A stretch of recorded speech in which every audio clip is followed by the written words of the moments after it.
শালের বনে খ্যাপা হাওয়া, এই তো আমার মনকে মাতায়, এই তো। তো হঠাৎ করে আমাকে তলব পাঠানো হলো উত্তরায়ণ থেকে যে নেহেরুজি তোমার সঙ্গে দেখা করতে চান। তো উনি আমার গালটা টিপে দিয়েছিলেন। বাড়ি এসে বলছে আমি আর মুখ ধোবো না। সেটা হচ্ছে আমাদের কিন্তু গান শেখানোর মধ্যে বা শেখার মধ্যে কোনো বাহুল্য ছিল না।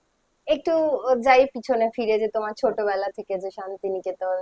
আমি তো জন্মেছি রবীন্দ্র প্রয়াণের বছর দশকের মধ্যে। মীরা দেবী, তারপরে ওর ভ্রাতুষ্পুত্রী ইন্দিরা দেবী চৌধুরানী, এরা সকলে তখন বেঁচে ছিলেন। পিচ পাইপ বার করে মুখে একটা পু করে একটা স্কেল ঠিক করে, কি স্কেল ঠিক করছেন শুধু যিনি শেখাচ্ছেন তিনিই জানেন। বলা হয়েছে যে তোমাদের জন্য একটা ডিনারের ব্যবস্থা করা হয়েছে। ইতস্তত করছে দেখে নেহেরুজি নাকি প্রথম উনি হাত দিয়ে খেতে শুরু করলেন। সব খেলাতেই, বাস্কেটবল, ছেলেদের সঙ্গে হকি খেলেছি। খেলার সময় আমাকে কেউ গান করতে বললে আমি ভীষণ বিরক্ত হতাম। কুমারদার কাছে খেয়াল শিখলাম। খুব ছোটবেলায় আমি রেকর্ড করেছি। মোহর মাসি কণিকা বন্দ্যোপাধ্যায় বললেন যে উনি কালমৃগয়া করাবেন, HMV থেকে সেটা বেরোবে। কেউ জিজ্ঞেস করে যে তুমি কোন ঘরানাটাকে ফলো হ্যাঁ, করো, আমি বলবো দীনেন্দ্রনাথের, কারণ আমি একটা ব্রাহ্ম ফ্যামিলি। ব্রাহ্ম, হ্যাঁ। না, তো সেটা সেখান থেকে একদম সেই অর্থে সনাতনী একটা সনাতন। নন ইন্ডিয়ান ক্রাউডের জন্য আমি শ্যামার উপর একটা ওয়ার্কশপ করেছিলাম। অস্ট্রেলিয়াতে একটা ফোক ফেস্টিভ্যাল হয়, নানান ধরনের ফোক মিউজিক হচ্ছে সারা পৃথিবীর। সেখানে আমি রবীন্দ্রনাথের ফোক গেয়েছিলাম। সকলকে আমি বলি যে গানের আনন্দটা পেতে শেখো। 71-এর যুদ্ধের সময় তখন রবীন্দ্রসঙ্গীত গাওয়া বারণই ছিল একরকম। আমাকে একবার সাদি মোহাম্মদ এই কথা বলেছিল, রবীন্দ্রনাথের গান আমাদের কাছে আমরা হাতিয়ারের মতন ব্যবহার করেছি, আমরা একটা মলমের মতনও ব্যবহার করেছি। তোমরা তো এটা খুব এরম ভাবে পেয়ে গেছো, কিছু তোমাদের জন্য করতে হয়নি। আমাদের তো এটাকে অর্জন করতে হয়েছে, তাই আমাদের কাছে এটার এত মূল্য। কপালে লেখা টেখা কিছু নেই, আছে যা তাকে বলে ধপ। কপালে লেখা টেখা কিছু নেই, আছে যা তাকে বলে ধপ। গল্প জুড়ে তার শুরু হলো আবার বৈঠকে বৈঠক। গল্প জুড়ে তার শুরু হলো আবার বৈঠকে বৈঠক। আমাদের এই পর্বের স্পন্সর হলেন অন্নপূর্ণা স্বাদিষ্ট। এই তো ভালো লেগেছিল আলোর নাচন পাতায় পাতায়, এই তো শালের বনে খ্যাপা হাওয়া, এই তো আমার মনকে মাতায়, এই তো ভালো লেগেছিল আলোর নাচন পাতায় পাতায়, এই তো। আজকে আমাদের সঙ্গে আছে প্রমিতা দি। এত সুন্দর একটা গান দিয়ে অনুষ্ঠানটা শুরু হচ্ছে, এত ভালো লাগছে। তোমাদের ধন্যবাদ আমাকে এখানে ডাকার জন্য। আর এই তো মানে যেটা গাইলাম সেটাই আমার জীবনের বলতে পারো দর্শন। হ্যাঁ, শালের বনের খ্যাপা হয় আজ অব্দি মনকে মাতিয়ে রেখেছে। তাই না? একদম ছোটবেলা থেকে শান্তিনিকেতন, মানে এখনো কি সেই চোখের সামনে ভাসে ছোটবেলাটা? দেখো এখন যেই বয়সে এসে পৌঁছেছি, যেটা বলে না যে বয়স বেশি হয়ে গেলে লোকে তখন বর্তমানটাকে ভুলে গিয়ে অতীতকেই বেশি আঁকড়ে ধরার চেষ্টা করে, এটা খুব খাঁটি কথা। তোমরা যখন আমাদের বয়সে পৌঁছবে বুঝতে পারবে। তখন তখন ওই ওল্ড ইজ গোল্ড বলে না, সেই হ্যাঁ। ছোটবেলাকার স্মৃতিগুলো সব একেবারে নতুন হয়ে তখন আর আমার এই বয়সটাকে ভুলে যাই। তখন সেই মনে হয় সেই আমি একটা 4-5 বছরের, 6 বছর 7 বছরের মেয়ে, বড় হচ্ছে একটু একটু করে, শান্তিনিকেতনে দৌড়ে বেড়াচ্ছি মাঠ থেকে মাঠে। সেই জায়গাটায় ফিরে যাই, আর সেই প্রত্যেকটা ছবি নতুন করে আমার চোখের সামনে ধরা দেয়। একটু যাই পিছনে ফিরে, যে তোমার ছোটবেলা থেকে যে শান্তিনিকেতন। দেখো আমি তো জন্মেছি রবীন্দ্র প্রয়াণের বছর দশকের মধ্যেই। হুম। সুতরাং তখন তো বুঝতেই পারো যে রবীন্দ্র নাথের যে প্রভাবটা। প্রভাব, সেটা তো পুরোপুরি ছিল। হুম। এবং তখন ওর যারা সরাসরি ওর কাছে শিখেছেন পড়েছেন, সেরকম সমস্ত প্রায় মানুষ বেঁচে ছিলেন। মানে একদম শুরু থেকে ধরো ওর পুত্র রথীন্দ্রনাথ, পুত্রবধূ প্রতিমা দেবী, তারপরে ওর ছোট মেয়ে মীরা দেবী, তারপরে ওর ভ্রাতুষ্পুত্রী ইন্দিরা দেবী চৌধুরানী, এরা সকলে তখন বেঁচে ছিলেন এবং এদের খুব কাছ থেকে দেখার সৌভাগ্য আমার হয়েছে। কেন তখন প্রথমেই মনে রাখতে হবে যে এখন যারা শান্তিনিকেতনে যান, শান্তিনিকেতন বিশ্বভারতী সব মিলিয়ে একটা বিশাল জায়গা। এখানে এত লোক থাকেন, এত রকমের তাদের রুজি রোজগার, সবটাই মানে একজনের পক্ষে আরেকজনকে চেনা সবসময় সম্ভব হয় না ইচ্ছা থাকলেও। আমাদের সময় ছিল একটা একান্নবর্তী পরিবার। কজন লোক ছিল, হয়তো কয়েক হাজার হবে খুব জোর, হ্যাঁ, তার বেশি নয়। সুতরাং সবাই সবাইকে চিনতাম আমরা। প্রত্যেকের বাড়ি যাওয়া, কার বাড়িতে কোন ফলটা ভালো হয়েছে, কার বাড়িতে আচার হয়েছে, সেসব দেওয়া নেওয়া প্রতিবেশীদের মধ্যে। আমার ঠাকুমা খেলার মাঠে যেতেন। আমাদের খেলার মাঠটা খুব একটা ইম্পর্টেন্ট জিনিস আমাদের জীবনে। বিভিন্ন cricket match, football match, annual sports, সে আমাদের বাড়ির বাগান থেকে কামরাঙা, কুল, পেয়ারা সব ঝুড়ি ভর্তি করে নিয়ে আমার ঠাকুমা বসে সবাইকে বিতরণ করতেন এবং নিজে খেলা দেখতেন। হয়তো ক্রিকেট ম্যাচ হচ্ছে সারাদিন, সেই ধরে দেখছেন। এরকম আর কি ব্যাপারটা ছিল, মানে ভীষণ কি বলবো, একটা আতিশয্যহীন, আড়ম্বরহীন, সহজ সরল একটা জীবন ছিল তখন আমাদের। সেটা তো আর ফিরে পাওয়া সম্ভব নয়। তো ওই আর কি, সেই সব কথাগুলো মানে মনে যারা করি। গান গায়, যারা সাহিত্য নিয়ে চর্চা করে, তারা মাঠে গিয়ে খেলাধুলোও করে। একদম। মানে আবার এইটা ভালো, খুব মানে জরুরি। প্রচুর দেখেছি সেরকম, যারা খুব ভালো খেলে তারা, মানে যারা ভালো গায় তারা ভালো খেলে, সেরকম অনেক দেখেছি। বা তোমরা বললে হয়তো বিশ্বাস করবে না, শান্তিদেব ঘোষ, শৈলজা রঞ্জন মজুমদার, এরাও মাঠে গিয়ে উৎসাহ দিয়েছেন, এই আমাদের দেখা যে ওরাও মাঠে গেছেন। আর মানে ফুটবল খেলা হচ্ছে বিশাল, তারা দেখতে গেছেন। সকলে, মানে ওদের দুজনকে কেন আলাদা করছি, সবাই যেতেন, সবাই খেলতেন। আর এই সুশীল ভঞ্জ চৌধুরী, যার যার সেতারের গত ভেঙে মোর ভাবনারে, তারপরে এসো শ্যামল সুন্দর রবীন্দ্রনাথ লিখেছিলেন। সুশীল ভঞ্জর ছেলেরা, একজন ছেলে নীলটুদা বলতাম, আমার ভালো নামটা মনে পড়ছে না, শান্তিনিকেতনে ভীষণ ডাক নামে ডাকা একটা চল ছিল। তো নীলটুদার মতন গোলকিপার বোধহয় আজ অব্দি শান্তিনিকেতনে কখনো হয়নি। তো বিশ্বভারতীর দল হারিয়ে দিয়েছিল মোহনবাগানকে একবার অনেকদিন আগে, বাহ। সেরকম শোনা গেছে। তো খেলা, মানে তাই জন্য খেলাটা আমাদের জীবন চর্চার একটা বিশেষ অঙ্গ ছিল। তখন রবীন্দ্রনাথ তো জানো, উনি নিজেও ভীষণ পছন্দ করতেন যে মানুষ যদি শারীরিক ভাবে সক্ষম না হয়, তাহলে তার মানসিক বিকাশও সেইভাবে হতে পারে না, এটা উনি বিশ্বাস করতেন। যার জন্য জুজুৎসুর উনি আহ, আহ, চালু করেছিলেন। হয়তো শেষ অব্দি কন্টিনিউ করতে পারেননি, কিন্তু উনি শুরু করেছিলেন এগুলো। তারপর ব্রতী বালক বলে যে গুরু সদয় দত্তর সঙ্গে এ করে নানান ধরনের এক্সারসাইজ, নানান ধরনের আমাদের যেগুলো বাংলার নিজস্ব যে সমস্ত এক্সারসাইজ, নাচ, এই সমস্ত গুলো ওখানে রায় মেশে এসব চালু হয়েছিল ওর সময়তেই।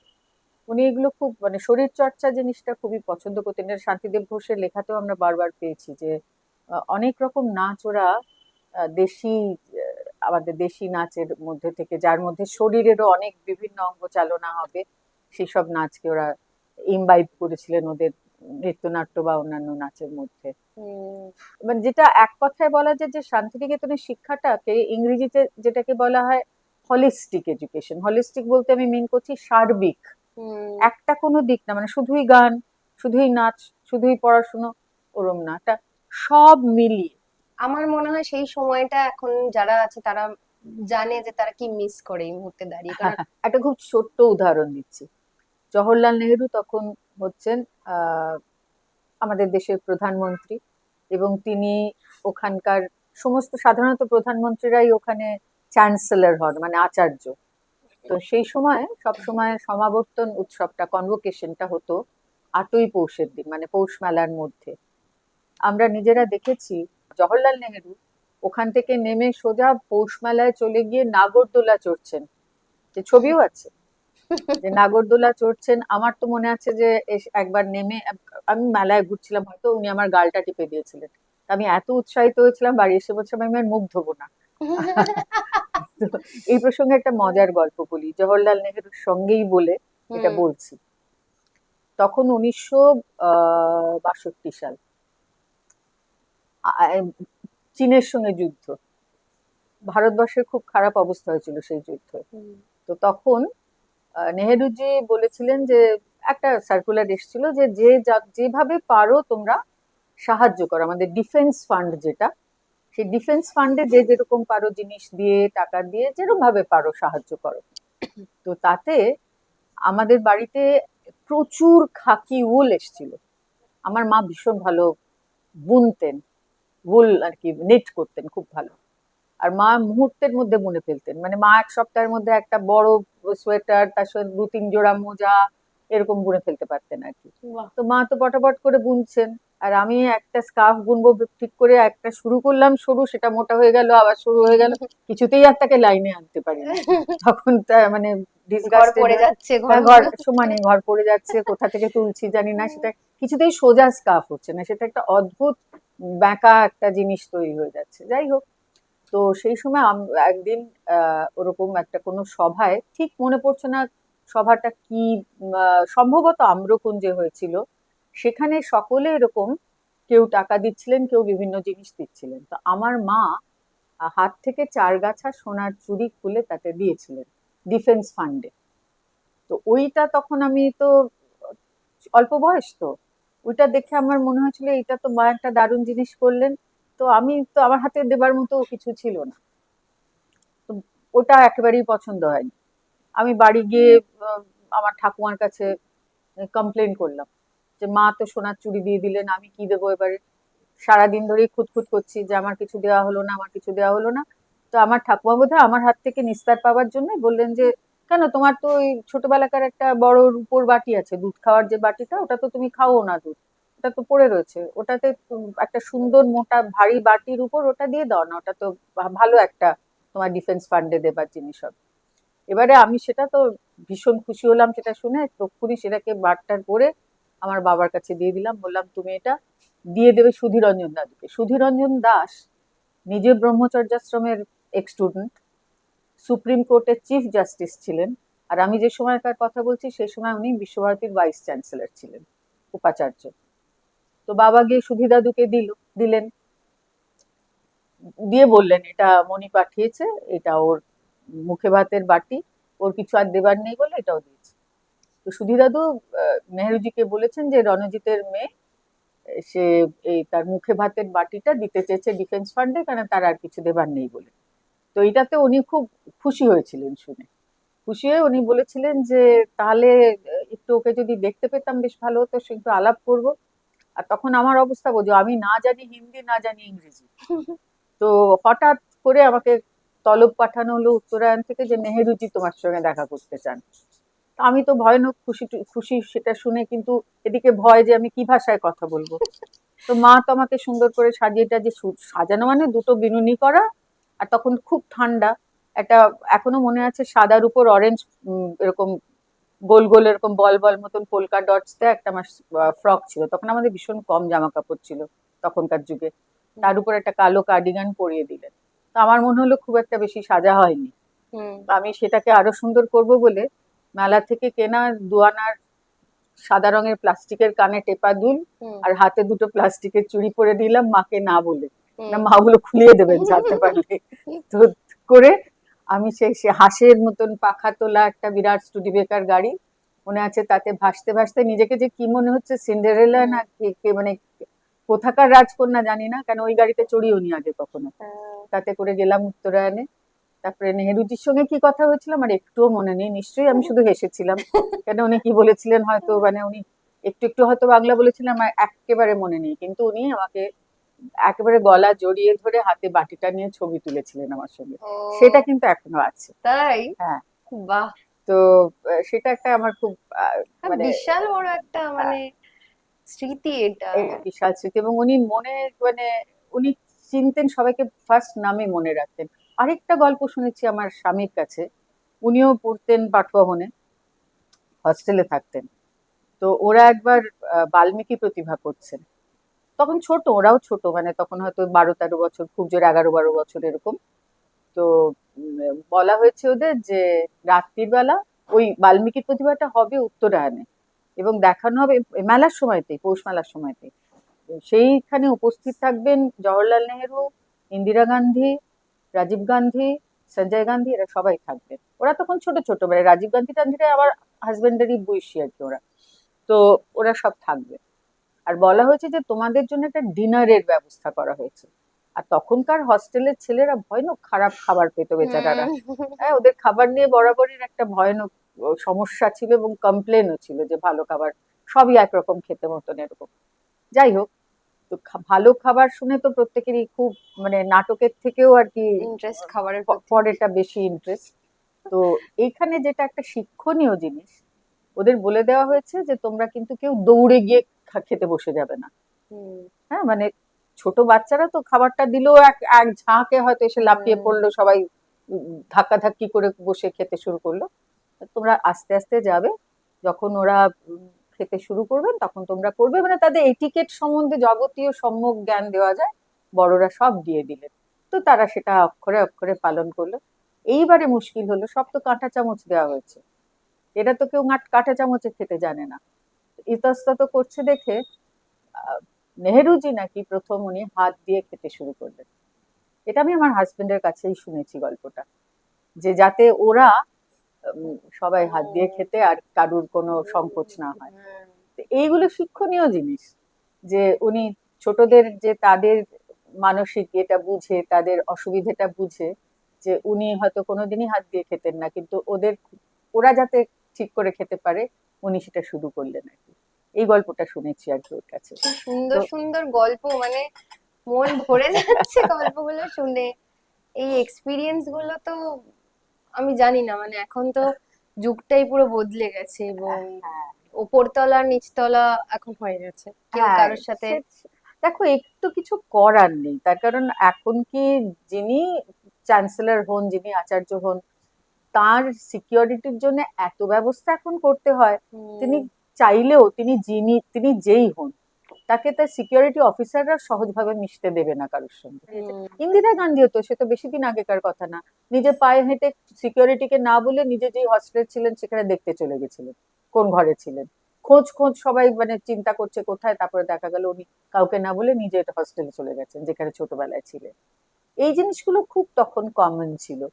আর আরেকটা কথা, এটা আরো অনেক আগের কথা, এটা এটা আরো অনেক আগের কথা, মানে আমি যখন জন্মেছি, এটা আমার গল্পটা শোনা, যে আমাকে দেখতে যখন রথি দাদু এসেছিলেন বাড়িতে, তো আমি জন্মেছি কিন্তু কলকাতায়।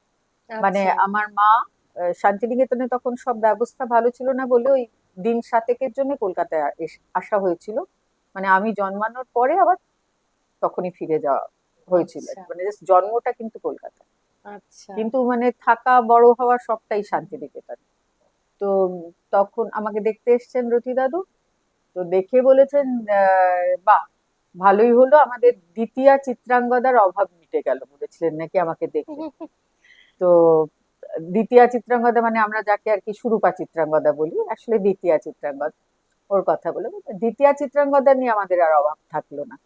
তো আমি ওর কথাকে সর্বৈব মিথ্যা প্রমাণ করলাম, আমি জীবনে কোনোদিন নাচলাম না শান্তিনিকেতনে। হ্যাঁ, তবে দ্বিতীয়া চিত্রাঙ্গদার গান অনেকবার গেয়েছি, কিন্তু নাচ কোনোদিন করিনি। তো এটা উনি বলেছিলেন নাকি আমাকে দেখে। কিন্তু শিখতে তো হতো ছোটবেলায় হ্যাঁ, নাচ গান, নাচ শিখতেও তো, কবিতা। আমি খুব একটা ভালো নাচতে পারতাম না, আমাদের নাচ শেখাতেন মাধবদা, মাধবেন্দ্র মুখোপাধ্যায়। ওর ছেলেরাও এখন খুব ভালো নাচে, দেবু একজন বোধহয় উনি মারা গেলেন সম্প্রতি, আর বসন্ত বলে আছে, ওরা খুব শান্তিনিকেতনে নাম করা ভালো, খুবই ভালো নাচে, ওদের বাবা আমাদের শেখাতেন। তাছাড়া কতগুলো খুব ইন্টারেস্টিং জিনিস ছিল, এটা কারণ পাঠভবন। পাঠভবনে নাচ গান সেলাই এগুলো তো ছিলই, হুম। প্রত্যেকটা করতে হতো।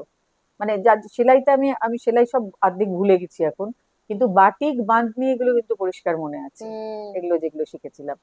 কিন্তু একটা খুব ইন্টারেস্টিং ক্লাস আমাদের হতো, তার জন্য আমাদের যেতে হতো শ্রীনিকেতনে। আচ্ছা।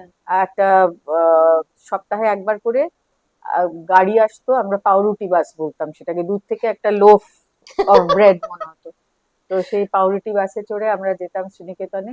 ওখানে বিভিন্ন বিভিন্ন ভাগ করে দেওয়া হতো, কেউ বই বাঁধাই করা শিখতো, বুক বাইন্ডিং, তারপরে ধরো কাগজ বানানো, তাঁত, এরকম বিভিন্ন ধরনের ভোকেশনাল ট্রেনিং ওখানে দেয়া হতো। ক্লাসে তো ড্রয়িং, তারপর ক্লে মডেলিং এগুলো তো ছিলই। তাছাড়া এই শ্রীনিকেতনের ক্লাসে বই বাঁধানো টাধানো গুলো পাঠভবনে হতো না, আমাদের শ্রীনিকেতনে গিয়ে হতো। গল্প তো চলতেই থাকবে, কিন্তু তার আগে আমরা একটু খাবার নিয়ে এলাম তোমার জন্য, বাবা, আছে ভেজ ভাদুরে পিকান্তে। আমরা আড্ডাটা দুপুর দুপুর দিচ্ছি, তাই আমাদের একটুখানি লাঞ্চের ব্যবস্থা করা হয়েছে। ইচ্ছে করলে খেও, না হলে আমরা আচ্ছা, পরে পরে। আড্ডা দেওয়ার পর খাবো। এবার আমার একটা জিনিস জানতে ইচ্ছে করছে, যে সবাই সব রকম শিখছে, হ্যাঁ। কিছু মানুষ আছে যারা খুব ভালো পারে, আবার হ্যাঁ। কিছু জন যাদের ইচ্ছেই করে না হ্যাঁ, করতে, এরকম তো আমরাও জানি যে হতে একদম পারে। যে হতেই পারে। তখন সেই সময় কিভাবে ওটাকে কিন্তু ডিসিপ্লিন হিসেবে মেনে নিতে হতো। দেখো, আমি খুব একটা আমার নাচ দেখতে খুব ভালো লাগতো, আমি নাচের স্টেপ আমি হাতে করে তুলে নিতে পারতাম, কিন্তু আমার বডি, হাত পা একসঙ্গে ভালো মিলতো না। আচ্ছা তো আমি ওই পিরিয়ডটা বসে থাকতাম, আমি করার চেষ্টা করতাম, হতো না, বকুনি খেতাম, কিন্তু মানে ক্লাসটা করতাম কিন্তু। তো আচ্ছা এইটা আমাদের ভেতরে একটা, মানে হয়তো তখনকার দিনে চট করে ওরকম ডিসিপ্লিন ব্রেক করার ব্যাপারটা হয়তো আসতো না, মানে ওটা নিয়ম, তাই তোমাকে করতে হবে।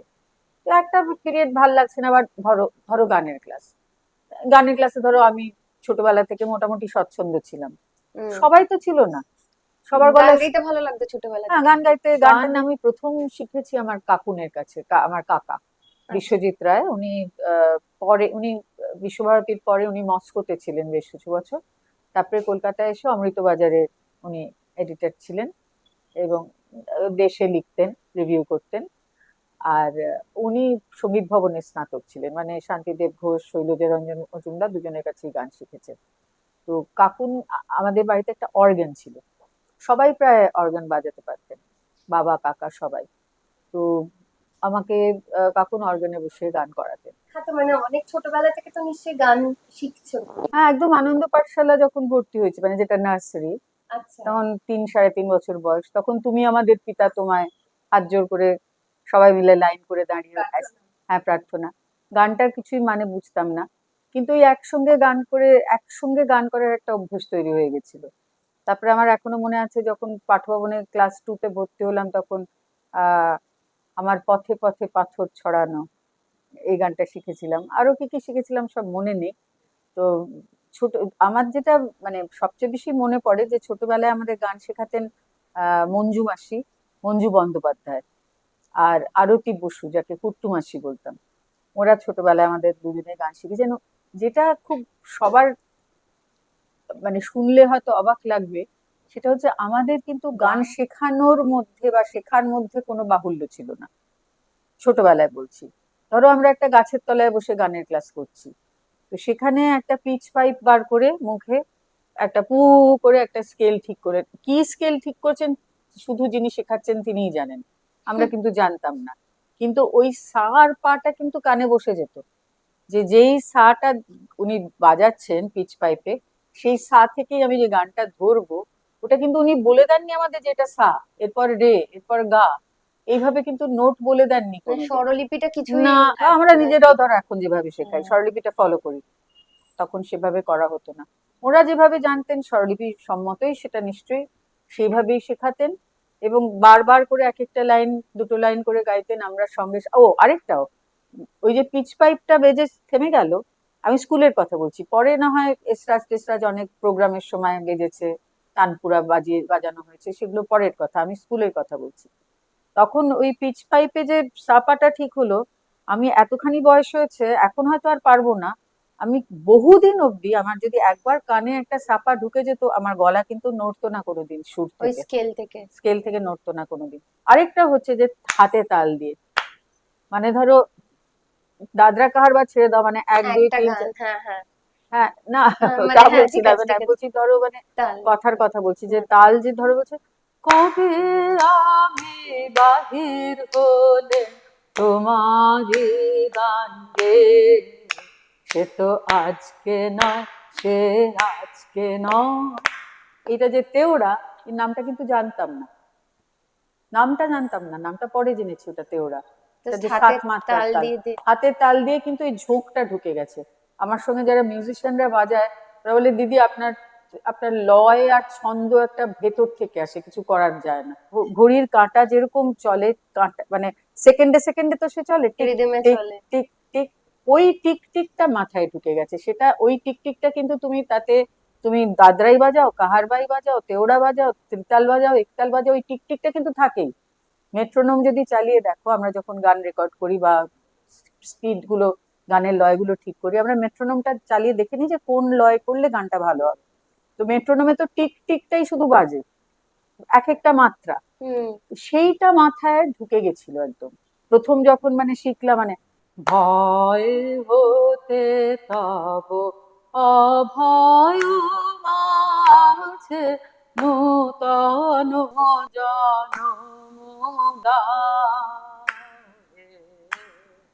এটা যে চৌতাল, ধা ধা দেন তা কাত্তা গেরেন তা তেটে কাত্তা গাদি ঘেনে তা, ছোটবেলায় কিন্তু জানতামই না। আমাদের যেভাবে তৈরি করা হতো আমরা খুব সহজ ভাবে গান করতাম। এবং প্রায় সবাই গান করতে পারে। একদম। 21শে ডিসেম্বর আমাদের পাঠভবনের রিউনিয়ন ছিল, তো আমি গেছিলাম একদিনের জন্য। যে পাঠভবনের বাচ্চারা যখন গাইছে, তা আমি শুনছিলাম, কি জানো তো, ওখানে তো কেউ পরীক্ষা নেবার নেই, বা কেউ বলছে না তো যে তুমি ভুল সুরে গাইছো, বা তুমি লয়টা ঠিক করো, এটাই হচ্ছে, এই কেউ বলছে না বলে প্রাণের আনন্দে গাইছে তারা। এই আনন্দটা মানে আমি এখনো অব্দি, আমার তো অনেক ছাত্রছাত্রী আছে, সবাইকে আমি বলি তোমরা সুরে তালে স্বরলিপি সমস্ত মেনে দারুণ গাইছো তোমরা, আমার থেকে অনেক সুরে গাইছো, তোমার গানে কিন্তু আমার প্রাণে একটু স্পর্শ করছে না, গানের পরশ প্রাণে এলো না। তার কারণ হচ্ছে তোমাদের গানে ফুর্তিটা নেই, আনন্দটা নেই। এইটা কিন্তু শান্তিনিকেতনে আমাদের আনন্দ করে গান গাওয়ার, মানে যেটা আমি আজ এতখানি বয়সে এসে সকলে বলি, সকলকে আমি বলি যে গানের আনন্দটা পেতে শেখো। আমি ফুর্তি কথাটা খুব ব্যবহার করি, যে ফুর্তি করে গান করো, ফুর্তি করে। কালকেই আমি শেখাচ্ছিলাম প্রথম আলোর চরণধ্বনি উঠলো বেজে, তার দ্বিতীয় লাইনটা হচ্ছে নীড় বিরাগী হৃদয় আমার উধাও হলো সেই। হৃদয়টা নীড় বিরাগী, তার মানে সে বাসার মধ্যে থাকতে চাইছে না, সে প্রথম আলোর চরণধ্বনিটা যে বেজে উঠলো তার সঙ্গে সে বেরিয়ে যেতে চাইছে।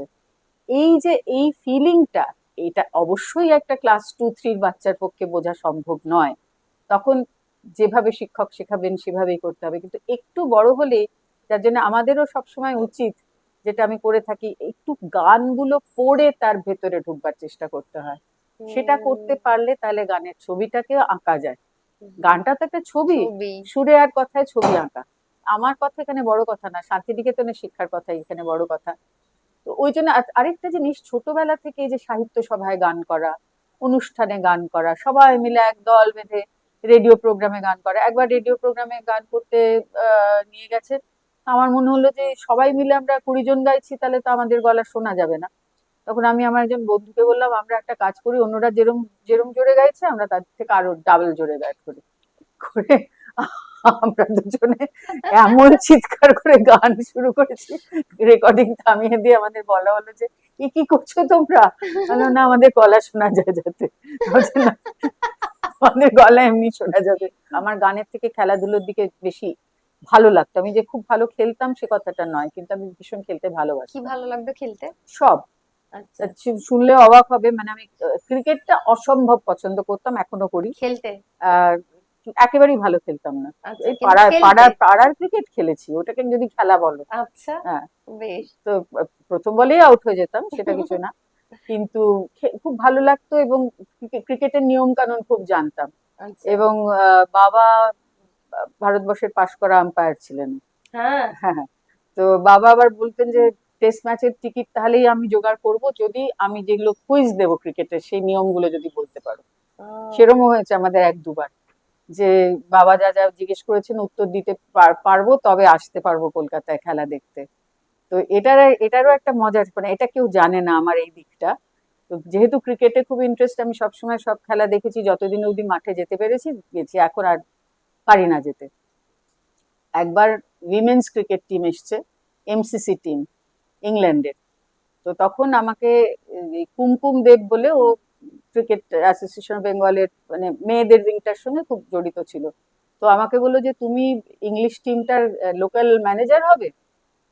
তো আমি কিছুই জানি না লোকাল ম্যানেজারকে কি করতে হয়, আমি কিছুই না বুঝে বলে দিলাম হ্যাঁ হবে। তো তারপরে আমাকে কি করতে হলো, ওদের সঙ্গে সঙ্গে ঘুরতে হলো, ওদের দেখাশোনা করতে হলো, সব করতে হলো, বেশ ক্লাব হাউসের ভিতরে ওদের সঙ্গে মজা করে। তারপরে আমার সঙ্গে খুব বন্ধুত্ব হয়ে গেছিল কয়েকজন টেস্ট প্লেয়ারের, তারপর অনেকদিন অব্দি ওদের সঙ্গে আমার তখন তো আর এই সমস্ত হোয়াটসঅ্যাপ আর এসব ছিল না, চিঠিপত্রে যোগাযোগ সেসব রেখেছিলাম, কিন্তু সেও হয়েছি, মানে টেস্ট টিমের লোকাল ম্যানেজারও হয়েছি আর কি, একটা মেয়েদের দলের কি ক্রিকেটের আর করতে কি। হতো, ওরা কোথায় যাবে, টাইম হ্যাঁ, ওই স্কেডিউল? সমস্ত শিডিউল মতন করে, তারপরে ক্লাব হাউসে খুব মানে ইম্পর্টেন্ট মুভ করে ঘুরে বেড়ানো, এসব গুলো আর কি। নইলে তো খেলা দেখতে সবসময় ক্লাব হাউসে যাওয়ার সুযোগ হয়ে ওঠে না। তো সেই বলছি, মানে খুব ইন্টারেস্ট ছিল ক্রিকেটে, খুব ইন্টারেস্ট ছিল সব খেলাতেই, বাস্কেটবল মানে খেলতামও, বাস্কেটবল তো রেগুলারলি খেলতাম, ভলিবল খেলতাম, ছেলেদের সঙ্গে হকি খেলেছি, বাবা হকি স্টিক কিনে দিয়েছেন, তার প্রচন্ড জোরে মানে পায়ে লেগেছিল বলে কান্নাকাটি করেছিলাম বলে আবার একজন দাদা, মানে পাঠভবনের উপরের ক্লাসের দাদা বকেছিলেন যে ছেলেদের সঙ্গে খেলতে এলে এরকম কান্নাকাটি করবে না, একদম ঠিকভাবে খেলো। আরেকটা মজার কথা বলি, এই খেলার সূত্রেই বলি, খেলা এবং গান দুটোকে মিশিয়ে বলছি। বললাম না, খেলার সময় আমাকে কেউ গান করতে বললে আমি ভীষণ বিরক্ত হতাম। আচ্ছা, যখন তখন খেলা। তো এবারে আমাদের বাড়িতে খুব ভালো বাগান ছিল, আমার ঠামা খুব ভালো বাগান করতেন, মানে অসাধারণ সব গোলাপের কালেকশন ছিল, ঠামা নিজে কলম করতেন, মানে এখান থেকে আবার কি একটা করে, মানে একটা গাছে 2 রকম ফুল ফুটছে এরকম সমস্ত ব্যাপার করতেন, তো নানা রকম ফুল হতো। অনেকে আসতেন আমাদের বাড়িতে, মানে বহু লোক আমাদের বাড়িতে আসতেন, সেরকম আমাদের বাড়িতে আসতেন নিমাই চাঁদ বড়াল। নিমাই চাঁদ বড়াল মানে অত্যন্ত নামকরা ধ্রুপদিয়া, তখন সঙ্গীত ভবনে পড়াচ্ছেন। ঠামার খুব ইচ্ছে যে আমি ওর কাছে আবার ধ্রুপদ শিখি, তো এবার আমার তো একটু ইচ্ছে নয় সেটা, তাই ওই যখনই দেখতাম যে নিমাইদা আমাদের দিকে, আমাদের বাড়ির দিকে আসছেন, আমি পেছনের দিক থেকে একদম সেই তল্লাট থেকে উধাও হয়ে যেতাম, যাতে যাতে আমাকে খুঁজে না পাওয়া যায় আর কি। তো এইসব দুষ্টুমি এখন মনে হয় যে এগুলো যে কত চান্স পেয়ে হারিয়েছি, যে সেরকম সেম ব্যাপার ছিল যোশীজির সঙ্গে, ধ্রুবতারা যোশী, দিতি যোশী আমাদের বাড়িতে অনেক আসতেন, তো ঠামা আবার আমাকে খেয়াল শিখতে পাঠাবার জন্য চেষ্টা করেছিলেন। আমাকে ওই চেপে ধরে করলে আমি কোনোদিন করতাম না, কিন্তু আমি নিজেই গেলাম কুমার প্রসাদ মুখোপাধ্যায়ের কাছে, কুমারদার কাছে খেয়াল শিখলাম। কতটুকু শিখতে পারলাম জানি না, কিন্তু বেশ কিছুদিন ক্লাস করেছি, বা উনি আমার উপর খুব সদয় ছিলেন, ভালোবাসতেন খুব। খুব ছোটবেলায় আমি রেকর্ড করেছি, সেই গল্পটা বলি। তখন 1961 সাল, রবীন্দ্রনাথের সেন্টিনারি ইয়ার, আমি তখন বেশ ছোটই বলা যায়। তো মোহর মাসি কণিকা বন্দ্যোপাধ্যায় বললেন যে উনি কালমৃগয়া করাবেন, HMV থেকে সেটা বেরোবে, তো সারেগামা যেটা আর কি HMV, কলকাতাতে রেকর্ডিং হবে। তো উনি আমার বাবা মাকে বললেন যে এরকম মনিকে আমি গান গাওয়াবো। তখন বাবা বললো ও পারবে? না হ্যাঁ, আমি শিখিয়ে দেবো। শুধু মানে গান গাইতে হবে, মানে কি আমাকে সোলো পোর্শনও দিলেন, আমি তখন ওইটুকু। তো মাও এলেন দলের সঙ্গে, আমরা এসেছিলাম শ্যামবাজারে নলিন সরকার স্ট্রিটে একটা HMV রেকর্ডিং স্টুডিও, তার সঙ্গে উপরে কিছু ঘর ছিল, তো সেখানে আমরা ছিলাম। আর রোজ ওই নিচের ঘরে, যেখানে একটা রিহার্সাল রুম ছিল, সেখানে প্র্যাকটিস হতো। আচ্ছা, হ্যাঁ, মানে এখনকার মতন তো না, টুকরো টুকরো টুকরো টুকরো সব কেটে একসঙ্গে কেটে জোরে, জয়েন করে। ওই ওই ব্যাপার তো না, একসঙ্গে পুরোটা হবে সেরকম করে। তো আমার আমার পোর্শন যেটা ছিল সোলো গাইবার, সেটা সেটা ছিল নেহার হলো সহচরী কানন আধার করি, ওই দেখো বিভাবরী আসিছে, দিগন্ত ছাইয়া শ্যাম মেঘরাশি থরে থরে ভাসিছে। ওইটা গাইলাম বলে আমার নাম হয়ে, মানে দ্বিজেন দা তো অন্ধমণি সেজেছিলেন, দ্বিজেন মুখোপাধ্যায়, উনি আমাকে নেহারুলো নাম দিয়ে দিলেন। সেই সেই ওই ছোটবেলার থেকে আমাকে নেহারুলো যে বলা উনি শুরু করলেন, সেইটাই আমাকে কিন্তু মানে জীবনের শেষ দিন অব্দি উনি কিন্তু আমাকে নেহারুলি বলে গেছেন, কোনোদিন আমাকে প্রমিতা বা মনি কিছু বলেন। তো সেটা একটা। তো মোহর মাসির কথা বলতে যেটা হলো, মোহর মাসি বাবা মার খুব বন্ধু ছিলেন, আর আমাদের বাড়িতে খুব বেশি যাতায়াত ছিল। আর সাথে দেখবে না, ডাকগুলো খুব মজার, আমি মোহর মাসি বলি জন্ম থেকে, আর বীরেন দা বলি, মানে বীরেন মেশো কোনোদিন বলিনি, বীরেন দা মোহর মাসি। যাতায়াত ছিল এগুলো। একদিন ঠামা মোহর মাসিকে বললেন যে তুই, ঠামা আমাকে, আমার নাম তো মনি, ডাক নাম, মুনা বলতেন, মুনাকে কয়েকটা গান শিখিয়ে দে। ঠামাই লিস্ট বানিয়ে দিল, এই গানগুলো তুই আলাদা করে মুনাকে শিখিয়ে দে। ভেবে দেখো, কণিকা বন্দ্যোপাধ্যায় আমাকে ওইটুকু একটা বাচ্চা মেয়ে, তাকে একলা গান শেখাচ্ছেন বসে বাড়িতে, কটা 10টা 12টা 15টা এরকম গান বলে দিই। এবার ওটা আমার খেলার সময়ের সঙ্গে ক্ল্যাশ করতে লাগলো। তো আমি যাই হোক মোহর মাসিকে বলে টোলে কোনো মতে একটু আগে পরে করে নিয়ে, কেন আমি কথা দিয়েছিলাম শিখবো গানগুলো, হুম। ঠিক আছে। আর মোহর মাসিকে খুব ভালোবাসতাম, ভীষণ মিষ্টি করে কথা বলতেন, গা দিয়ে ঘুর ঘুর করে জর্দার গন্ধ বেরোতো। আর বাড়িতে গেলেই এত সুন্দর সুন্দর কুকুর ছিল, ও, অনেক কুকুর ছিল। আর সব হচ্ছে ওই লাসা আপসো, এত সুন্দর দেখতে সবকটা। আর সব নাম তাসের নাম, এক বাদশা, বেগম, বিনতি, এরকম সব নাম তাদের। তো মোহর মাসি আমাকে আহ 2-3 দিন পরে বললেন যে তুই ভালো করে গান শিখলে তোকে আমি একটা কুকুর দেবো। সেটা শুনে আমি মানে ভাবতে পারছি না যে এই মানে তো মানে আলাদিনের ইয়ে পাওয়া চিরাগ পেয়ে গেলি পুরো। হ্যাঁ একদম। তো এরকম আর হতে পারে নাকি? তো আমি বললাম না, আমি শিখবো, সব গান শিখবো। তো আমি তারপরে আমি গানগুলো মন দিয়ে শিখেছিলাম, যাই হোক সবগুলি। তারপরে উনি আমাকে একটা কুকুরের বাচ্চা দিয়ে দিলেন, সেটার নাম টেক্কা। সেই টেক্কাকে নিয়ে আমি বাড়ি চলে এলাম। তো এটা একটা বলার মতন ঘটনা এই জন্য যে আমার জীবনের প্রথম যে আমার পোষ্য যে আমার জীবনের প্রথম, সেটা হচ্ছে কণিকা বন্দ্যোপাধ্যায়ের কাছ থেকে উপহার পাওয়া টেক্কা। টেক্কা। হ্যাঁ, কি এটা। দারুণ। আর মোহর মাসি ছাড়া শান্তিনিকেতনে বাচ্চু মাসির কাছে, নীলিমা সেনের কাছে প্রচুর গান শিখেছি। আর বাচ্চু মাসিও খুব বাড়ির মতো ছিলেন, আমার পিসি ক্লাসমেট ছিলেন। তো যাতায়াত খুব বেশি ছিল। আমরা ওদের বাড়িতে খুব যেতাম, ওরাও আসতেন। আর বাচ্চু মাসির কাছে যখনই মনে হয়েছে কোনো একটা গান একটু দেখে নেবার দরকার আমার, তখন আমি বাচ্চু মাসিকে বলেছি, বাচ্চু মাসি এই গানটা আমাকে গাইতে হবে, একটু দেখিয়ে দাও, করিয়ে দাও। করিয়ে দিয়েছেন, মানে এক কথায় কোনো ব্যাপার নয় যে তুই এই সময় আসিস না, বলে দিলেন হয়তো যে এই সময়টা আসিস। আর গেলেই খুব খাইয়ে দাইয়ে গান শিখিয়ে ফেরত পাঠিয়ে দিতেন। তো এইগুলো খুব মনে পড়ে। বাচ্চু মাসির আরেকটা কথাও আহ, মনে পড়ে। সেটা হচ্ছে যে তখন আমার বিয়ে হয়ে গেছে। আমার বড় মেয়ে তখন ছোট, ওর হয়তো 4-5 বছর বয়স। একবার শান্তিনিকেতনে গেছি, ওকে নিয়ে গেছি, ওর বোধহয় কিছু একটা শরীর খারাপ হয়েছিল, কিছু দিন 10 থাকবো বলে। তো হঠাৎ একটা চিঠি নিয়ে এক রিক্সাওয়ালা এলো, তাতে লেখা, বাচ্চু মাসির কাছ থেকে একটা চিঠি, তাতে লেখা যে বর্ষামঙ্গল হবে, তাতে তোকে বাদল দিনের প্রথম কদম ফুল গাইতে হবে। আমি কিন্তু বিশ্বভারতী স্টুডেন্ট নই তখন আর, আমি বাইরের পুরোপুরি কলকাতার। কিন্তু আমি যেহেতু প্রাক্তনী, তাই জন্য আমাকে গাইতে হবে। এটা কিন্তু আগে ছিল, আমি জানি না এখন আর এটা আছে কিনা। যাই হোক, তারপর গেলাম। আমি বললাম আমাকে একটু গানটা দেখে নিতে হবে, আমার কাছে স্বরলিপিও নেই, ঠিকঠাক গাইতে পারবো কিনা। বলে দিলেন সঙ্গীত ভবনে চলে আসবি আমার ঘরে। তো গেলাম, আহ ওর সঙ্গে গানটা একটু ভালো করে অভ্যেস করে নিলাম। তখন বাজিয়েছিলেন রণধীর রায়, টুকুদা বলতাম আমরা, খুব কম বয়সে মারা গেছেন, অসম্ভব ভালো এসরাজ বাজাতেন। তো টুকুদার রিহার্সেল করলেন আমার সঙ্গে, তারপরে সেই গান গাইলাম তখন। এই গল্পটা এই জন্য বললাম যে একটা পারিবারিক একটা যোগ সবার সঙ্গে সবার ছিল। হুম, সেটাই এটা তো।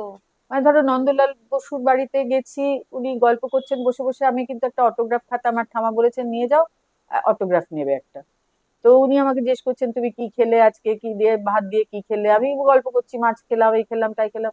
উনি আমাকে একটা, তারপরে আমাকে দিয়ে দিলেন হাতে অটোগ্রাফ খাতা, তাতে লেখা, তাতে একটা সুন্দর মাছের ছবি আর ওর সই করা, সেটা আমাকে দিয়ে দিলেন।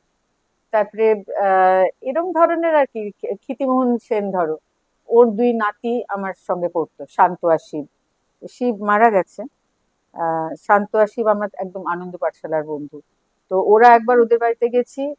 তো ওরা দাদুকে বলেছে যে মনি আমার ক্লাসমেট, ও ভীষণ ভালো গান করে। হুম। তো তখন আমার মানে একটা, আমাকে চৌকিতে বসতে দিয়েছে, আমার পাটা নিচ অব্দি পৌঁছচ্ছে না, এতটাই ছোট। হুম। তো আমি ওদের রিমঝিম ঘন ঘন রে শুনিয়েছিলাম ক্ষিতিমোহন সেনকে। তো তারপরে ওরা নাকি মানে পরে আমাকে ওরা গল্প করেছে, মানে বড় হবার পর শিব শান্ত, যে আমরা সবাইকে বলে বেরিয়েছিলাম দেখেছো আমাদের সঙ্গে পড়ে কিরকম গান করে, বলে না না জানো আমরাই গানটা গেয়েছি, এরকম করে। তো এইসব আর কি।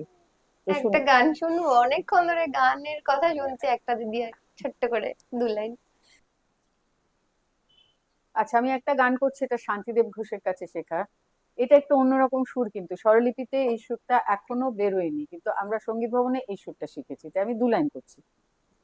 অধরা মাধুরে ধরেছি ছন্দ বন্ধনে, ও যে সুদূর প্রাতের পাখি গাহে সুদূর রাতের গান।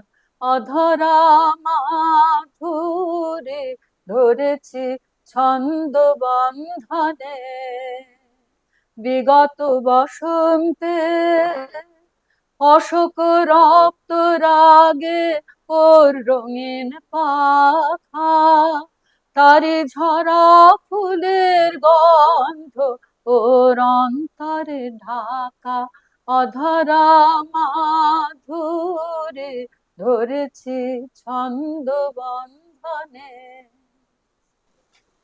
এই গানটার সুরটা হয়তো যারা, যদি কেউ দেখেন এই পডকাস্টটা, নিশ্চয়ই কেউ কেউ দেখবেন, তাদের কানে হয়তো নতুন ঠেকবে। এবার একটু শান্তিদেব ঘোষের শেখানোর হ্যাঁ। কথা বলি। ওর কাছে স্কুলে অনিয়মিত ভাবে তো প্রচুর গান শিখেছি, নাটকের গান, এমনি গান, সাহিত্য সভার গান, বসন্ত উৎসবের গান, ডেকে পাঠিয়েছেন গান করেছি, কোরাসে, ডুয়েটে, নানা রকম গান করেছি। তার মধ্যে আমার মনে আছে একবার পয়লা বৈশাখের সকালে নববর্ষের অনুষ্ঠানে হে চির নূতন গাইয়েছিলেন আমাকে আর আলপনা রায় মুনিয়াদিকে, আমাদের দুজনকে দিয়ে উনি গাইয়েছিলেন। তো এরকম অনেকবার, মানে সব ঘটনাগুলো তো মনে থাকে না। তারপরে একবার গাইয়েছিলেন বসন্ত উৎসবে, আমরা তিনজন গিয়েছিলাম, এনেছো এই শিরীষ বকুল আমের মুকুল। তখন অত আমাদের সোলো কিন্তু গাওয়াতেন না উনি, আমরা অত সোলো গাইবার চান্স পেতাম না। সোলো হয় মানে শান্তি জেঠু নিজে, মোহর মাসি, এছাড়া কিন্তু আমাদের সময় খুব একটা সোলো কেউ গাইতো না। আর শান্তিনিকেতনে আরেকটাও ছিল কিন্তু, অনেকগুলো সোলো কণ্ঠের গান, নৃত্যনাট্যে বলছি, যেগুলো খুব জমাটি গান, সেগুলো কিন্তু সোলো গানও কোরাসে গাওয়া হতো, হুম একসঙ্গে সবাই গাইতো। সেটার মেন কারণ আমার মনে হয় যে তখন মাইকের ব্যবহার, আগেই বলছি, হুম মাইকের ব্যবহার ছিল না, পাছে গলাগুলো শেষ অব্দি না পৌঁছয়, হয়তো সেজন্য রবীন্দ্রনাথ এই ব্যবস্থাটা করেছিলেন মনে হুম। হয়। এখন সেটা করবার দরকার নেই, কেন যেহেতু মাইক থাকে। আর কত লোক মিলিয়ে পার্টিসিপেট করতে পারছে, এটাও তো একটা বড়, হ্যাঁ, যে সেটাও সবাই সবাইকে ইনভলভ থাকছে, এটা হ্যাঁ আমার মনে হ্যাঁ। হলো যে শান্তি জেঠুর কাছে প্রথম মানে ওই গানটা পড়া তো বটেই, তাছাড়া গানের কথা কিভাবে উচ্চারণ করতে হবে হ্যাঁ, এটা খুব মানে এত সেইটা। সুন্দর উচ্চারণ গানগুলো, হ্যাঁ প্রত্যেকটা শব্দ পরিষ্কার হ্যাঁ, করে বোঝা। পরিষ্কার করে বলা। এবং আমার মনে আছে বিশেষ করে যে ধরো একটা এই যে আহ, পাখি বলে চাপা আমারে কও, আমারে কও কেন তুমি হেন নীরবে রও, নীরবে রও, পাখি বলে চাপা। এই যে কেন তুমি হেন নীরবে রও, যে কেন, কি, কোথায়, কবে, এই প্রশ্নবোধক চিহ্নগুলোকে যদি একটু স্ট্রেস দিয়ে বলা হয়, এগুলো তাহলে কথাটার, লাইনটার মানেটারও পরিষ্কার হয়ে যায়। এটা উম, এটা প্রথম ওর কাছে শিখেছি। আর গানের থ্রো কিরম হওয়া উচিত, আমার মনে হয় খাবারগুলো যদি আমরা একটু হুম পরে খাই। একদম একদম, একটু সরিয়ে নিয়ে দাও। শান্তি জেঠুর কাছে যে গান শিখেছি, শান্তিদেব ঘোষের, ওর থ্রোটা ছিল খুব পরিষ্কার, বলিষ্ঠ। তো যেরকম রবীন্দ্রনাথেরও ছিল, দীনেন্দ্রনাথেরও ছিল। তো ওইটাকে আমি খুব পছন্দ করি, এবং এখন অব্দি আমি সেই ওই ধারাটাকেই বেশি আমার ভালো লাগে। শান্তিনিকেতনে এই যে বলে না দুটো ধারা আছে, কি দুটো ধারার বিশেষ কিছু তফাৎ আমি পাই না কিন্তু। আরেকটাও তো মানে এখন তো প্রচুর পোর্টাল হয়েছে এবং হুম। লেখালেখি হয় যে কণিকা বন্দ্যোপাধ্যায় এবং শান্তি বাবুর সাথে নাকি খুব একটা যুযুধান সম্পর্ক ছিল। দেখো, ওরা তো একজন হচ্ছেন শিক্ষক, একজন তার ছাত্রী।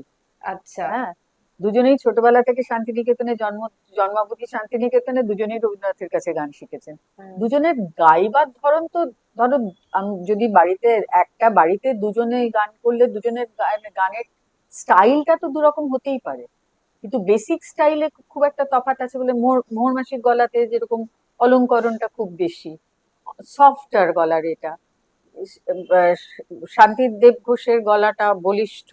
ওর মানে ধরো বাউলাঙ্গ, তারপরে কীর্তনাঙ্গ গান, বা যে কোনো গানও, মানে যেগুলো তোমার শাস্ত্রীয় সঙ্গীত, ওর মানে লয় আর তালটা একদম গুলে খেয়েছিলেন, প্রচন্ড ভালো জানতেন এগুলো। ওরকম লয় আমি আর কাউকে নিতে দেখিনি কোনোদিন কোনো আহ, গানে। ওদের এই এই সম্পর্কটা না, আমার মনে হয় ওদের ছাত্রছাত্রীরাই বোধহয় তৈরি করে ফেলেছে। রটিয়েছেন। হ্যাঁ, কেন ও একটা মজার গল্প বলি, যখন দুজনেই পিজিতে ছিলেন, শেষের দিকের কথা বলছি, তখন আমার শান্তিদেব ঘোষের ভাইপো আমার পিসতুতো ভাই, তো শ্রমিক ঘোষ ওর নাম, কুকুল। তো কুকুল দেখতে গেছে যখন, তখন নার্সরা মানে ওকে অনুযোগ করেছে যে দেখুন দুজনে মিলে কি করেছেন। তো মানে মোহন মাসি আর শান্তি জেঠু দুজনে মিলে জর্দা খেয়েছেন একসঙ্গে মিলে, সেটা হাসপাতালের রুল ভেঙে। হ্যাঁ, কাজে কোনো কোনো ব্যাপারে মতের মিল মতের অমিল হয়ে হুম, থাকতেই পারে, এবং সেটা মানুষ মাত্রেই হতে পারে। আর শান্তিদেব ঘোষ যথেষ্ট মানে কড়া মেজাজের লোক ছিলেন, এবং মানে আমি আমি নিজেই ভয় পেতাম যে, আচ্ছা, হ্যাঁ, ছোটবেলায় ভয় পেতাম মানে যখন গান শিখতাম। কিন্তু মানে ভেতরে ওর কোন রকম মানে ম্যালিস যেটাকে বলে, কারোর বিরুদ্ধে রাগ পুষে রাখা, অনুযোগ করা, ঠিক সেরকম মানুষ ছিলেন না উনি। আর মোহন মাসিও সেরকম ছিলেন না। কাজে আমার মনে হয় বেশিটাই এবারে শৈলজাদা আর শান্তিদাকে নিয়েই তো মেইন প্রবলেমটা। মেইন বলে দুটো ঘর, একটা হচ্ছে শৈলজা রঞ্জন মজুমদার, একটা শান্তিদেব ঘোষ। শৈলজা রঞ্জন মজুমদারের একটা লেখা, ওর নিজের লেখা আমি পড়েছি। আমার আগে খেয়াল হলে আমি পত্রিকাটা নিয়ে আসতাম, যাতে উনি বলছেন যে শান্তিদেব ঘোষের যেটা আহ জন্মাবধি রবীন্দ্রনাথের কাছে শিখে রবীন্দ্রসঙ্গীতকে, রবীন্দ্র নাটককে ভেতরে নিয়ে প্রকাশ করার যে ক্ষমতা, যে সহজ ক্ষমতা আছে, সেটা আমার নেই। তাতে উনি লিখেছেন আমি শিখেছি। আর এটা উনি ওটা জন্ম থেকে ওটা দেখেছেন বলে ওটা নিয়েই জন্মেছেন, এটা লিখছেন। মানে কতখানি বড় মনের মানুষ হলে এই কথাটা বলা যায়। একদমই মানে তাই। উনি একদম পরিষ্কার ভাবে প্রশংসা করেছেন শান্তিদেব ঘোষের। দেখো আমার দুজন দুজন গুরু যাদের কাছে আমি অনেকদিন গান শিখেছি, একজন হচ্ছেন শান্তিদেব ঘোষ, একজন হচ্ছেন সুবিনয় রায়। তো দুজনের গান তো দুরকম, পুরো দুরকম। কিন্তু আমি তো কাউকে কপি করি না। আমি নিজে যেটা আমার ঠিক মনে হয় আমি সেটা করি, মানে যে যে গায়ে তার তাই উচিত। এটা কবে থেকে মনে হলো যে নিজে যেরকম গাইবো নিজের মতো একটু করে? বয়স হওয়ার পরে, 35 আচ্ছা, 38 ওরকম হবার পর থেকে। নইলে প্রথমে যা হয় যার কাছে শিখছি তার স্টাইলটাই পুরোপুরি গলায় চলে আসে। তো আচ্ছা, আবার নিজের মানে আমি যদি আমাকে কেউ জিজ্ঞেস করে যে তুমি কোন ঘরানাটাকে ফলো হ্যাঁ, করো, আমি বলবো দীনেন্দ্রনাথের, রবীন্দ্রনাথ এবং দিনু ঠাকুরের ঘরানাটা আমি ফলো করি। আচ্ছা, এই প্রসঙ্গে একটা কথা মনে হলো, যে আমি হলিস্টিক হুম, এডুকেশনের কথা বললাম। এই যে আমি তো একটা বাংলা মিডিয়াম স্কুলে পড়েছি, মানে আমাদের মিডিয়াম অফ ইনস্ট্রাকশন বাংলা ছিল, বাংলাতেই পড়েছি সবকিছু, কিন্তু ইংরেজিরও কিন্তু চর্চা ছিল। আমার মনে আছে তখন আমরা বোধহয় ক্লাস 8-এ পড়ি। আহ সেই সময় তোমার রয়্যাল শেক্সপিয়ারিয়ান কোম্পানি থেকে, স্ট্র্যাটফোর্ড আপন এভনে ইংল্যান্ড থেকে এসেছিল টেম্পেস্ট করতে কলকাতায়। তখন কিন্তু আমার মা ইংরেজি পড়াতেন পাঠভবনে, আচ্ছা, এবং আরেকজন মানে মার বলতে পারো প্রায় পালিত পুত্র, উনি অ্যান্টনি বেভিন্স। তো অ্যান্টনি দা, মা, আরো দু একজন টিচার মিলে ওরা আমাদের 8, 9, 10, 11 একটা পুরো দলকে নিয়ে আসেন কলকাতায় এটা দেখাতে। এটা মানে এই যে ওয়ার্ল্ড লিটারেচারের সঙ্গে, ওয়ার্ল্ড থিয়েটারের সঙ্গে একটা যে সম্পর্ক একটা তৈরি করা, তাকে তার মনটাকে খুলে দেয়া, সেগুলোকে বুঝতে শেখা, সেটা নিয়ে একটা আলোচনা করা, এই ব্যাপারটা কিন্তু ছিল। এবং জীবনটা পড়াশোনার বিচ্ছিন্ন সাথে যে এগুলো ওতপ্রোতভাবে ভাবে জড়িত জড়িত আছে। হ্যাঁ, সেটা বুঝিয়ে মানে এখন হ্যাঁ, যেমন আমাদের সময় আমরা দেখেছি যে সিনেমা দেখছো, তুমি গান শুনছো, তোমার পড়াশোনা হবে না, মানে যে হ্যাঁ, পড়ে সে অন্য কিছু করতে পারবে করে না। না। না, আমাদের তো সেটা একেবারেই ছিল না। তুমিও তো নিশ্চয়ই তোমার মেয়েদেরকে পড়িয়েছো বা পড়াশোনার সঙ্গে হ্যাঁ, যুক্ত ছিলে। এবার আমি আমি পড়িয়েছি একটা একেবারেই কি বলবো, একটা ইংরেজি স্কুলে পড়িয়েছি আমি, modern high school for girls, কলকাতায় যথেষ্ট একটা নাম করা স্কুল। ওখানে আমি 15 বছর কাজ করেছি। আমার 2 মেয়ে ওখান থেকেই পাশ করেছে। কি পড়াতে? আমি ইংরেজি পড়াতাম মেনলি, আর আচ্ছা, ক্লাস টিচার ছিলাম, হিস্ট্রি, জিওগ্রাফি এগুলো সব পড়াতাম। আচ্ছা, মানিয়ে নিতে পারতে মানে এই যে ওই যে তুমি। আমি তো এসছি অনেকদিন আগে, মানে হ্যাঁ, আমার ধরো 18-19 বছর 18 বছর বয়সে আমি কলকাতায় চলে এসেছি। আমার বাবা বিশ্বভারতী, যেটা পাবলিশিং ডিপার্টমেন্ট, ওটার নাম হচ্ছে গ্রন্থন বিভাগ, হুম, বিশ্বভারতীর গ্রন্থন বিভাগ। তো বাবা ওটার অধ্যক্ষ বা ডিরেক্টর হয়ে কলকাতায় চলে আসেন। বাবা একাই থাকতেন, আর মা, আমি আর আমার 2 ভাই বোন আমরা শান্তিনিকেতনে থাকতাম, আমাদের বাড়িতে ঠাকুমা থাকতেন আর আমরা থাকতাম। তারপরে বাবার এখানে খুব শরীর খারাপ হচ্ছিল, একলা একলা ছিলেন, খাওয়া দাওয়া সব মিলে বাবার। তাছাড়া শান্তিনিকেতনে একটা খোলা জায়গা থেকে কলকাতায় আসার পর বাবার একটু নিঃশ্বাসের অসুবিধে ছিল, তো খুব ভুগছিলেন প্রায়। তো তখন এইরকম নানান রকম হবার পর মা সিদ্ধান্ত নেন যে আমরা কলকাতায় চলে আসবো। মা চাকরি ছেড়ে দিলেন? হ্যাঁ, মা চাকরি ছেড়ে দিলেন, মানে সেই সময় মা কলকাতায় একটু খোঁজ খবর নিচ্ছিলেন যে কি করা যায়। তো তখন মাকে মডার্ন হাই স্কুলে একটা চাকরি অফার করা হলো। আচ্ছা। তো তখন ওরা ঠিক করলেন যে আমাকে পাঠিয়ে দেবেন প্রথমে কলকাতায়। তো সেইটা আমার জন্য মানে কি বলবো, যে ওটা একটা মানে বিনা মেঘে বজ্রপাতের মতন হয়েছিল। কেন আর কেউ বাড়ির আসছিল না ঠিক সেই মুহূর্তে। আর আমাকে এনে ঠিক করা হলো যে রানী বিড়লা কলেজে ভর্তি করানো হবে। না, সেটা ছিল মডার্ন হাই স্কুলের 4 তলায় তখন। আচ্ছা, এখন যেরকম রানী বিড়লা কলেজ সম্ভবত কলা মন্দিরের মানে ওর পাশে। পাশে আছে। হুম। তখন ছিল মডার্ন হাই স্কুলের 4 তলায়। তো মা যেহেতু মডার্ন হাই স্কুলে কাজ করবেন যখন আসবেন, তাহলে যাতায়াত করার সবটাই সুবিধা হবে বলে ওখানে আমাকে ভর্তির ব্যবস্থা হলো। একটা শিকড় শুদ্ধ কোনো গাছকে তুললে যে ব্যাপারটা হয়, আমার সেটা তখন হয়েছিল। পুরো পরিবেশ বদলে গেল। একেবারে টোটালি পরিবেশ বদলে গেল। হুম। এবার তোমার জীবন বদলে গেল পুরো। হ্যাঁ, সেইখানে এবার তখন নিজেকে তো কি করে। এই যখন প্রথম এলাম তখনই কলেজ ফেস্টে গান করা, তখন প্রাইজ পাওয়া, একটু এদিক ওদিক গান করা। তখন জোড়াসাঁকোর রবীন্দ্র সদনেও ডাক পেয়েছি আর কি, বিয়ের সেই আগেও ফুর্তিটা পেয়েছি। আসতো না মন থেকে? প্রথম দিকে আসতো না। আচ্ছা। তারপরে গান করতে আমার কাকা তখন আবার মস্কো থেকে ফিরে এলেন, উনি নটরাজ বলে একটা সংস্থা করলেন। সেখানে সব শান্তিনিকেতনের এক্স স্টুডেন্টরা সবাই যোগ দিলেন। আচ্ছা। তখন করে আবার শান্তিনিকেতনের লাইফটাকে অনেকটা যেন ফিরে পেলাম। তো তখন আবার বেশ ভালো লাগতো, মানে গানের মধ্যে ছিলাম, এদিকে পড়াশোনাটাও চলছে। তো বিএ পাশ করলাম। বিএ পাশ করে আমি প্রথমেই মাস্টার্স করিনি, আমি প্রথমে কিছুদিন কাজ করেছিলাম, হিন্দি হাই স্কুলে পড়াতাম। আচ্ছা। তো সেই সময়টা আহ, মোটামুটি কাজকর্ম, নটরাজের রিহার্সাল, এদিক ওদিক ট্যুরে যাওয়া, বম্বে যাচ্ছি কখনো, ভুবনেশ্বর, রাউরকেল্লা, এসব মানে কালচারাল ট্রিপে এসব গুলো যাচ্ছি। প্রচুর নাটক দেখছি, বলশয় ব্যালে দেখেছি, নানা রকম এই ধরনের অ্যাক্টিভিটির মধ্যে বন্ধু বান্ধব, এইরকম ভাবে আমার জীবন কাটছে। তার মধ্যে ক্লাসিক্যাল গানটা শুরু করেছিলাম, সঙ্গীত প্রভাকর কোর্সটা শেষ করেছিলাম একজন কিরানা ঘরানার একজন টিচারের কাছে। ওটাকে তখন আমি ওটা নিয়ে খুব বেশি দূর আর এগোইনি। তারপরে আমার বিয়ে হয়ে গেল 74 সালে, বিয়ে করলাম বিয়েটা কি অ্যারেঞ্জ ছিল নাকি? না, আচ্ছা। আমরা নিজেরাই ঠিক করেছিলাম। আমার স্বামীও ছিলেন শান্তিনিকেতনের এক্স স্টুডেন্ট, আচ্ছা। উনি ব্যাংকের কর্মী ছিলেন। তারপর আমার বিয়ে হলো একটা, আমি নিজেও যথেষ্ট একটা বড় পরিবার থেকে এসেছি, যদিও হ্যাঁ, আমরা বাড়িতে অবশ্যই। বাড়িতে বাবা মা আমি ঠাকুমা, মানে আমরা 3 ভাই বোন, বাবা ঠাকুমা। কেন আমার কাকা পিসিরা সব তখন দূরে থাকতেন, ওরা সবাই মস্কোতে থাকতেন অনেকদিন। হুম। তারপরে পিসি তো শ্বশুর বাড়িতে, তো আমার পিসমশাই অল্প বয়সে মারা যান, শান্তিদেব ঘোষের সবচেয়ে ছোট ভাই। আর কাকুনও ফিরে এসে কলকাতায় অমৃতবাজারে কাজ নেন। কিন্তু আমাদের ফ্যামিলিটা অনেক, আমার মামার বাড়িটাও বিরাট বড়। তো সব মিলে যথেষ্ট বড় বাড়ির আমি আর কি, এবং কালচারালি বলো বা এডুকেশনালি বলো, সব দিকেই বেশ একটা প্রমিনেন্ট ফ্যামিলি এরকম ছিলাম।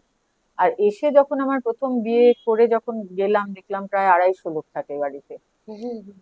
তো সেটা একটা কি বলবো, একটা কিছুটা শক লেগেছিল তখন, ন্যাচারালি একটা, বুঝতে পারছো, একটা আমার বাড়ির, আমার কালচারাল ব্যাকগ্রাউন্ড একদম অন্যরকম। কারণ আমি একটা ব্রাহ্ম ফ্যামিলি, ব্রাহ্মণ, হ্যাঁ। না, তো সেটা সেখান থেকে একদম একটা হিন্দু। মানে সেই অর্থে একটা সনাতনী একটা সনাতন। একটা জায়গায় গিয়ে যেরকম ঘুমটা দেওয়া এবার, এগুলো আমার তো মানে একদমই দিতে জানাই ছিল হয়েছে। না। প্রথম দিকে দিতে হয়েছে, তারপর আমি আস্তে আস্তে আমি বন্ধ করে দিয়েছিলাম দেওয়া আর কি। হুম। তো খুব যে দেখো আমার ওই বাড়িতে 52 বছর হয়ে গেছে। হ্যাঁ, তো সেরকম কিছু কেন, মানুষরা ভালো ছিলেন তো, আচ্ছা। মানুষরা সকলে খুব ভালো ছিলেন, তাই জন্য আমার থাকতে কোনোদিন অসুবিধা হয়নি। অনেকেই আমাকে বলেছিলেন যে ওখানে যাচ্ছ, বছর খানেকের মধ্যেই তোমাকে চলে আসতে হবে, কেন তোমার যা মানে মানসিক, তোমার যে যেভাবে তুমি বেড়ে উঠেছো বা কিছু, ওখানে তুমি থাকতে পারবে না। কিন্তু করতে পারা যায় যদি দুদিক থেকে ইচ্ছা থাকে, এবং যদি দুজনরাই কিছু কিছু ছাড়তে পারে। হুম। আমাকে যদি একা ছাড়তে হতো আমি কিন্তু হয়তো পারতাম না, কিন্তু ওদের দিক থেকে ওরা নিশ্চয়ই আমার সঙ্গে প্রচুর অ্যাডজাস্ট করেছে, সেই জন্যই সেটা সব দিক থেকে সম্ভব হয়েছে। একটু অ্যাডজাস্টমেন্টে শুনি যে কিরকম অ্যাডজাস্ট, মানে দুজনের তরফ থেকে কিরকম। আবার খুব ছোট ছোট ব্যাপারে ধরো, যে এই যে ধরো এই ষষ্ঠী করা, এই করা, এগুলো আমি খুব একটা মানে ভেতর থেকে আমি হ্যাঁ। নিতে পারতাম না। অষ্টমী করো, ষষ্ঠী করো, এইগুলো আমি মানে বলতাম আর কি, আমি ওপেনলি বলতাম যে এগুলো তো আমি তো ঠিক বিশ্বাস করি না। হুম। তো মানে এগুলো আমাকে না করতে হলেই ভালো হয়। তখন তো তারা আমার মেনে আমার নিতে। শাশুড়ি সবসময় বলতেন, না তোমাকে করতে হবে না এগুলো, এরকম আর কি। আমি ছোটখাটো ইয়ে দিলাম, হুম। যে পুজোর সব অনুষ্ঠানেই আমি আহ যোগ দিই, সব সময় থাকি, কিন্তু আমি যে ঠিক অঞ্জলি দিচ্ছি বা পুজো করছি সেটা কিন্তু আমি করি না। কিন্তু তাতে কিন্তু কোথাও এতটুকু কোনো দিকেই কারোর অসুবিধা হয়নি। কি বলবো, মানে খুবই বলতে পারো যে একটা ভালো সম্পর্ক সবার সঙ্গে আমাদের। যখন আমার রাগ হতো বা মন খারাপ হতো কিভাবে নিজেকে হিল করতে? আমার স্বামী যেহেতু শান্তিনিকেতনের, ও আমার রাগ টাগ হলে হয়তো বের বলতে চলো কোথায় বেরিয়ে আসি, একটা বেরিয়ে এলাম, কোথাও একটু খেয়ে এলাম, কি একটা সিনেমা দেখে এলাম, এরকম একটা এই ধরনের ব্যাপার হতো। বেড়াতে অল্প যেতে? বয়স খুব বেরিয়েছি আমরা, আচ্ছা। ভীষণ বেরিয়েছি, দেশে বিদেশে। এমনি তো যেতেই হতো বোধহয় বিদেশে। আমাকে তো খুবই যেতে হতো। হ্যাঁ। আগে আমার স্বামী যেতেন, উনি খুবই অসুস্থ, এখন পারেন না কোথাও, আচ্ছা। কিন্তু আহ অনেকদিন অব্দি গেছেন। মানে ইনফ্যাক্ট আমাকে প্রথম বিদেশে কিন্তু, যে প্রথমবার যখন যাই উনি আমাকে সব কোথায় ব্যবস্থা গেছিলেন? করে। ফার্স্ট টাইম আমি গেছিলাম যখন, ওটা 82 বা 83, 83 বা 84-এ, তখন গেছিলাম ইংল্যান্ডে, আমেরিকাতে আর সুইজারল্যান্ডে। আচ্ছা। উনি গেছিলেন সঙ্গে, আচ্ছা। এবং আহ, সব ব্যবস্থা কিছু করার, কনস্ট্যান্টলি আমাকে সাপোর্ট করা। মানে আমার গান হতো না যদি না আমার হাজবেন্ড ওর মানে 100% সাপোর্ট যদি না পেতাম। নিজেও খুব ভালো গান করতেন উনি, নির্মলেন্দু, মান্না দে, রবীন্দ্রসঙ্গীত তো আছেই, এগুলো খুব ভালো গাইতেন। আর আমার হাজবেন্ডকে সবাই ফুর্তি বলে বন্ধুরা ডাকে। এই যে শাশ্বতী গুহ ঠাকুরতা, ওর হাজবেন্ড যে ভীষ্ম, আমরা মিঠাও ডাকতাম, মিঠার নাম দিয়েছিল ফুর্তি। অভিরূপ অভিরূপ গুহ ঠাকুর, তো অভি, মিঠা, ওরা সবাই ওকে ফুর্তি বলে ডাকতো, আমাদের বন্ধুদের গ্রুপের সবাই।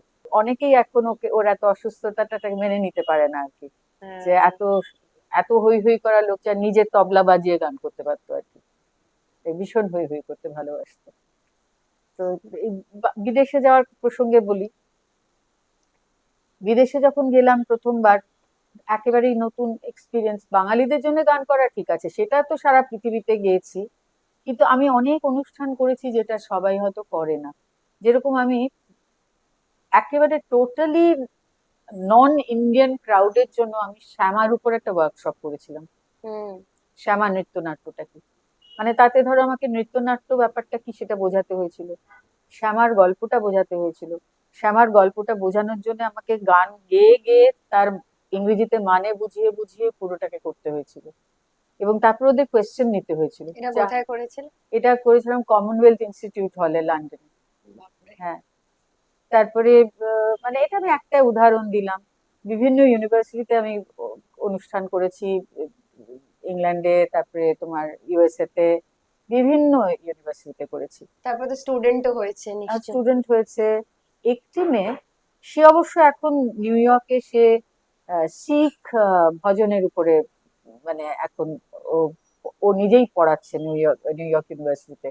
ওর নাম ছিল, ওর নাম হচ্ছে ফ্রান্চেস্কা। ফ্রান্চেস্কার পদবিটা তো এক্ষুনি মনে পড়ছে না। ফ্রান্চেস্কা আহ এদের কাছে, গিরিজা দেবীর কাছে বহু বছর করেছে, তার আগে ডাগার ব্রাদার্স এর কাছে করেছে। ও আমার কাছে এসেছিল রবীন্দ্রনাথের ধ্রুপদ শিখবে বলে, তো অনেকগুলো শিখেছিল, খুব ভালো গাইতো মেয়েটি।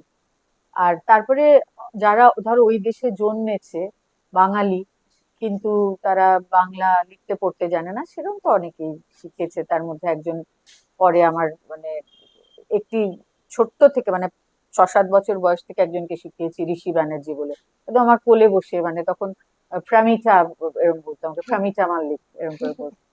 তারপরে আমার ছোট মেয়েকে বিয়ে করেছে সাশা, সাশা ঘোষাল।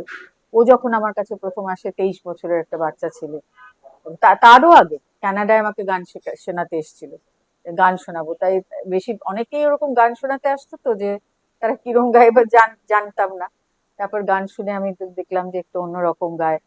তারপরে এখানে এসে আমার কাছে যখন ভর্তি হলো, তখন ও বাংলা তো পড়তে পারতো না এরা কেউই, ওদের সব ইংরেজিতে লিখতে হতো, রোমান স্ক্রিপ্টে বাংলাটা লিখতে হতো। তারপরে সেইভাবে শিখতো। তারপরে আমি তখন সাশা ভালো বাংলা অতটা ভালো জানে না, তখন ওকে বাল্মীকি প্রতিহাতে বাল্মীকি করিয়েছিলাম। খুব ভালো রিভিউ সমস্ত কটা কাগজে বেরিয়েছিল তখন।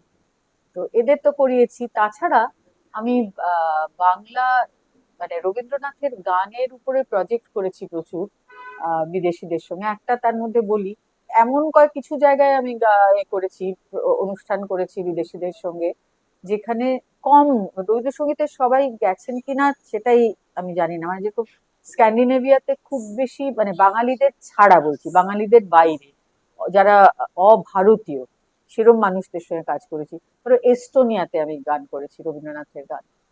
তো সেটা কজন করেছেন আমি ঠিক বলতে পারবো না আর কি। নরওয়েতে যেরকম একটা বড় প্রজেক্ট করেছিলাম আমি নরওয়েজিয়ান আর্টিস্টদের সঙ্গে, মানে রবীন্দ্রনাথের গান 6টা সিজনের উপরে ধরো আমি গান করছি, তার নরওয়েজিয়ান অনুবাদ গুলো ওরা অ্যাক্টিং করে করে করছে, তার সঙ্গে নাচ, এরকম ধরনের কি অনুষ্ঠান। দারুণ হ্যাঁ, প্রজেক্ট। এরকম অনুষ্ঠান করেছি। আমার সঙ্গে তবলা বাজাতো আমার একদম ভাইয়ের মতন, বহু প্রোগ্রাম আমার সঙ্গে করেছে, সেও কিন্তু রবীন্দ্রসঙ্গীতের বাজিয়ে নয়। জাকির হোসেন তবলার মাস্টার, জাকির ভাইয়ের পরের ভাই যে ফজল কুরেশি, ও আমার একদম ভাইয়ের মতন। ও আমার সঙ্গে প্রচুর কনসার্ট বাজিয়েছে ইউরোপে। তো এইসব নরওয়ে, সুইডেন, ফিনল্যান্ড, এস্তোনিয়া সব জায়গায় ফজল আমার সঙ্গে বাজিয়েছে, ফ্রান্সে বাজিয়েছে, অনেক জায়গায় বাজিয়েছে। তো এরকম আর কি ওদের সঙ্গে বিভিন্ন ধরনের লোকেদের সঙ্গে অনেক অনুষ্ঠান করেছি। তার সাথে সাথে ঘুরতেও ভালো লাগতো। ঘুরতে তো ভীষণ ভালো লাগতো।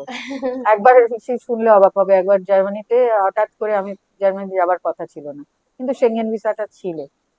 তো হঠাৎ দেখে, আমি তখন ইংল্যান্ডে প্রোগ্রাম করছি, আমাকে বললো একটা কিছু ফ্লাড বা কিছু একটা হয়েছিল তখন বাংলাদেশে। তো একটা বাংলাদেশি অ্যাসোসিয়েশন আমাকে বললো যে আপনাকে একটু আসতে হবে। তখন আমি বললাম যে আমার তো সঙ্গে মানে যন্ত্র নেই, আমি কি করে যাব? না, এখানে হয়ে যাবে। তো তখন আমি বুঝলাম যে ওরকমই হবে, মানে ওই এখানে হয়ে যাবে বললে খুব একটা ভালো হট করে পাবো সেরকম আশা রাখি না। তা আমি বললাম আচ্ছা ঠিক আছে যাবো, কিন্তু একটা জিনিস বলছি, তো টাকা পয়সা নিয়ে কথা টথা হলো। আমি বললাম যে আমাকে কিছু মানে যাই করুন, আমাকে ভালো করে ঘুরিয়ে দিতে হবে যে দিকটা যাচ্ছি। আর আমার খুব একটা রাইনে একটা বড় ক্রুজ নেবার ইচ্ছে আছে, এটা যা মানে স্টিমারে করে বেশ ভালো করে ঘুরবো, সেরকম কতগুলো জায়গা আমি বলে দেবো, এগুলো ঘুরিয়ে দেবো।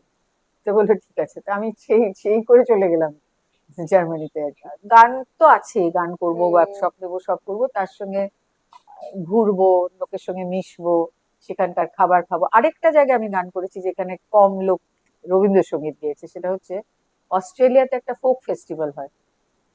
তা আমি 2002-তে একজন আমার, তিনি আমার পেন ফ্রেন্ডই বলা উচিত, মিস্টার নাথ বলে, উনি কিছুটা ইনিশিয়েটিভ নিয়েছিলেন। আলটিমেটলি আমাকে পাঠায় ইন্ডিয়া গভর্নমেন্ট ওই ইন্ডিয়ান ফোক ফেস্টিভ্যালে, আমি গেছিলাম রবীন্দ্রসঙ্গীত করতে। তো আমার সঙ্গে একজন সরোদে গেছিলেন, আর সিদ্ধার্থ আমার সঙ্গে তবলা বাজায়, ও গেছিল।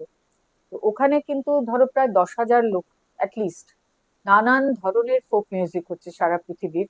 সেখানে আমি রবীন্দ্রনাথের মানে রবীন্দ্রনাথের ফোক গেয়েছিলাম, মানে সমস্ত তোমার বাউলাঙ্গ, কীর্তনাঙ্গ সব গান। তো ওটা অস্ট্রেলিয়ান রেডিওতেও ওরা, এটা হয়েছিল ক্যানবেরাতে। তারপর অফকোর্স আমি আবার বাঙালিদের নিমন্ত্রণে মেলবোর্ন, তারপর সিডনি, পার্থ, ব্রিসবেন, অ্যাডিলেড সব জায়গায় অনুষ্ঠান করেছি। তো কিন্তু এই ফার্স্টটা যেটা ছিল ক্যানবেরাতে, সেটা হচ্ছে একেবারেই কিন্তু অভারতীয়দের প্রোগ্রাম। তো সেখানে এগুলোতে কি হয় বলতে, মানে ইংরেজিতে বলতে হয়, কিন্তু তারপরে তোমাকে গানটা আমি সবসময় বাংলায় করি, বলে দিই ইংরেজিতে। ধরো হার্ভার্ডে, হার্ভার্ডে আমি একলা সোলো চিত্রাঙ্গদা করেছিলাম। পুরো চিত্রাঙ্গদাটা আমি মানে ইংরেজিতে আমি গল্পটা ন্যারেট করছি, আর আমি নিজেই অর্জুনের গান, চিত্রাঙ্গদার গান, এই সবগুলোই করছি। আর একজন আমার আগে আমাদের গ্রুপে নাচতো, ও এখন থাকে আহ এতেই থাকে, বস্টন থাকে। তো সুস্মিতাকে বলেছিলাম যে তুই নাচবি, তুই মানে শুধু একটা কিছু দিয়ে দেখাবি যে তুই অর্জুন, আর একটাতে তুই চিত্রাঙ্গদা। ও বোধহয় একটা উত্তরীয় দিয়ে দেখে, মানে ছেলে আর মেয়ের ভাবটা। ও অর্জুন আর চিত্রাঙ্গদা দুটোই নেচেছিল, আর আমি অর্জুন আর চিত্রাঙ্গদা দুটোই গিয়েছিলাম, আর থ্রু আউট আমি ইংরেজিতে ন্যারেশনটা দিয়েছিলাম। কত কঠিন না গান গাওয়া, কথা বলা। তো সেটা সেটাও আমার খুব মানে একটা ভালো মনে আছে, মানে ওটা হার্ভার্ড ইউনিভার্সিটিতে হয়েছিল আর কি। এই যে বাংলাদেশে প্রতিবাদী গান হিসেবে রবীন্দ্রসঙ্গীতকে নেওয়া হয়, কিন্তু এখন কোথাও এই মুহূর্তে দাঁড়িয়ে সেটা আমাদের এখানে কমে গেছে। তুমি প্রতিবাদী বললে বলে আমার যার নাম প্রথমেই মনে পড়লো, তিনি হচ্ছেন সঞ্জিদা খাতুন। হ্যাঁ। সঞ্জিদা দি আমাকে খুবই স্নেহ করতেন, আমি ছায়ানটে গানও গেয়ে এসেছি ঢাকাতে। তো উনি একদিন বলেছিলেন যে মানে যখন একাত্তরের যুদ্ধের সময় তখন রবীন্দ্রসঙ্গীত গাওয়া বারণই ছিল একরকম, সেখানে ওরা সব লুকিয়ে গাইতেন। আমাকে একবার সাদি মাহমুদ এই কথা বলেছিল, বলছিল মনিদি তোমরা তো এটা খুব এরম ভাবে পেয়ে গেছো, কিছু তোমাদের জন্য করতে হয়নি, আমাদের তো এটাকে অর্জন করতে হয়েছে, তাই আমাদের কাছে এটার এত মূল্য। এই কথা সাদি আমাকে বলেছিল, যে রবীন্দ্রনাথের গান আমাদের কাছে আমরা হাতিয়ারের মতন ব্যবহার করেছি, আমরা একটা মলমের মতনও ব্যবহার করেছি। আমার যখন কষ্ট হয়েছে সেই আঘাতে কিন্তু একটা মলমের সেই ক্ষতটা ভরিয়ে দিয়েছে ওর গান।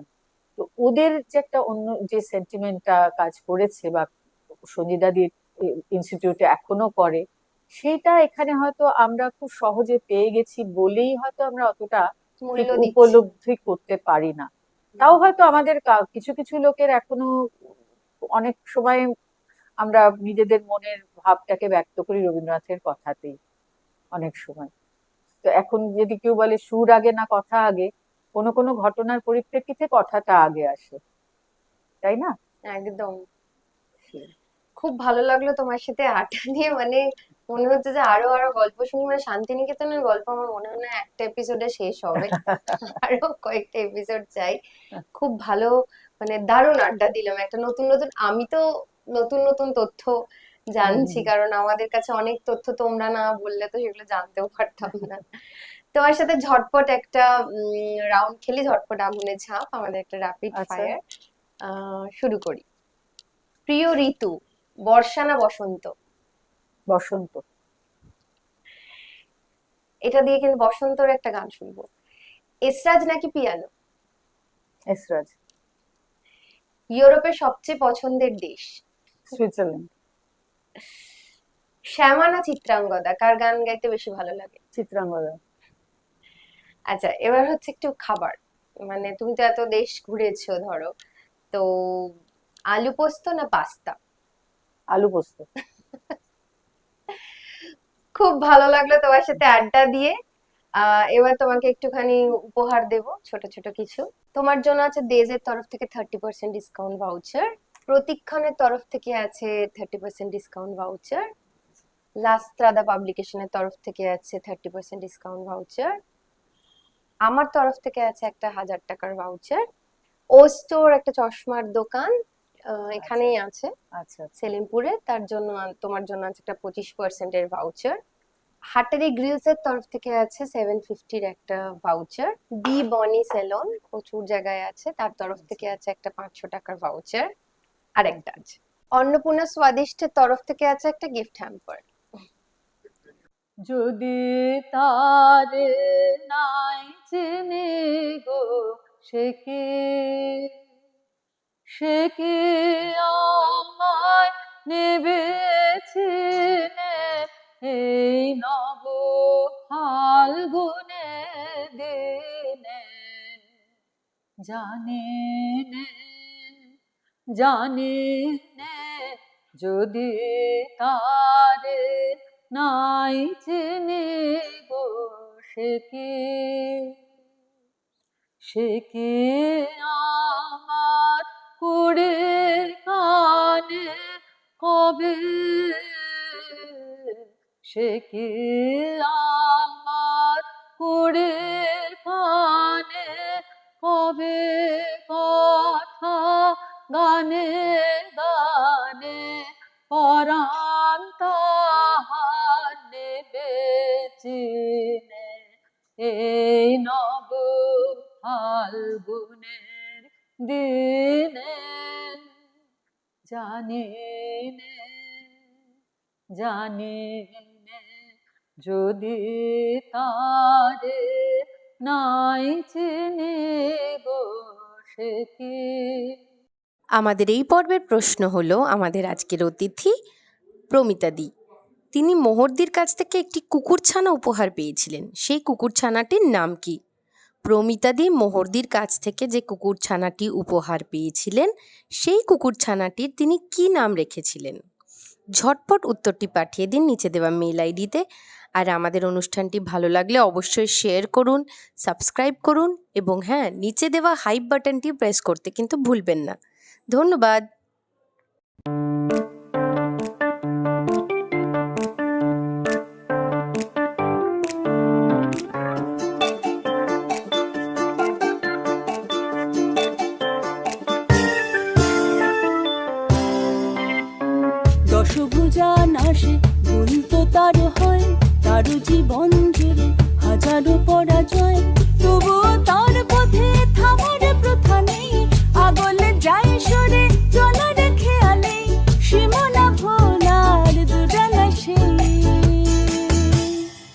কপালে লেখা টেখা কিছু নেই, আছে যা তাকে বলে ধপ।